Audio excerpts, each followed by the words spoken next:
నమస్తే అండి.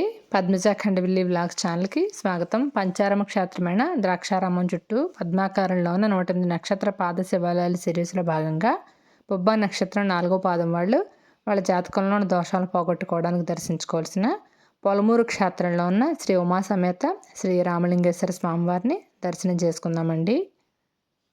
ద్రాక్షారామానికి ఒక 21 కిలోమీటర్ల దూరంలో ఈ క్షేత్రం ఉంటుందండి.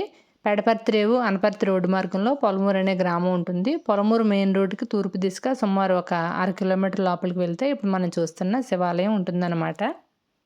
ఈ ఆలయం చాలా పురాతనమైనదండి. ఈ ఆలయమే కాదని మొత్తం ఈ ఆలయాలన్నీ కూడా నక్షత్రపాత శివాలయాలన్నీ కూడా చాలా పురాతనమైనవి. మళ్ళీ తిరిగి కాలక్రమంలో పునర్నిర్మాణం జరిగిందనమాట. ఆలయం అయితే చాలా బాగుంటుందండి. ఆలయ ప్రాంగణం చాలా విశాలంగా ఉంటుంది. 4 వైపులా కూడా ఈ ఆలయానికి ప్రవేశ ద్వారాలు ఉంటాయి. ప్రధాన ఆలయం పశ్చిమాభిముఖంగా ఉంటుందన్నమాట. ఆలయానికి పడమర వైపున 3 అంతస్తుల గాలిగోపురం ఉంటుంది. ఆలయ ప్రవేశం గాలిగోపురం కింద నుంచి జరుగుతుంది. ఆలయం లోపలికి మనం ప్రవేశించగానే ధ్వజస్తంభం, బలిపీఠం, ప్రధాన ఆలయం మనకి దర్శనమిస్తాయన్నమాట. ఈ ఆలయం ప్రాంగణంలో యాగశాల, సుబ్రహ్మణ్యేశ్వర స్వామి, కాలభైరవ స్వామి, చండీశ్వర స్వామి ఉంటారండి.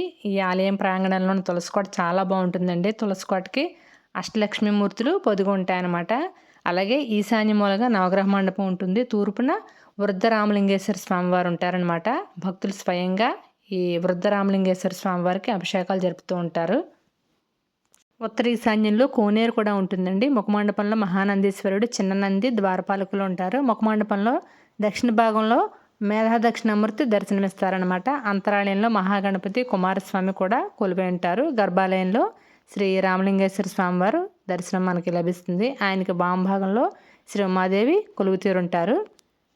పుబ్బ నక్షత్రం 4వ పాదం పేరుని పట్టి వచ్చే నక్షత్రమైనా లేకపోతే జన్మ నక్షత్రమైనా సరే వాళ్ళు ఇక్కడ స్వామిని దర్శనం చేసుకున్న తర్వాత పుబ్బ నక్షత్రం 4వ పాదం సింహరాశికి సంబంధించిన పాదం కాబట్టి సింహరాశి ఆలయం ఉన్న రామచంద్రపురం దగ్గరున్న వెల్ల క్షేత్రాన్ని దర్శనం చేసుకుని తర్వాత ద్రాక్షారామంలోని భీమేశ్వర స్వామి దర్శనం చేసుకుంటే ఎలాంటి గ్రహదోషాలున్నా పోయి సంపూర్ణంగా శివానుగ్రహం కలుగుతుందని కూడా చెప్తూ ఉంటారండి.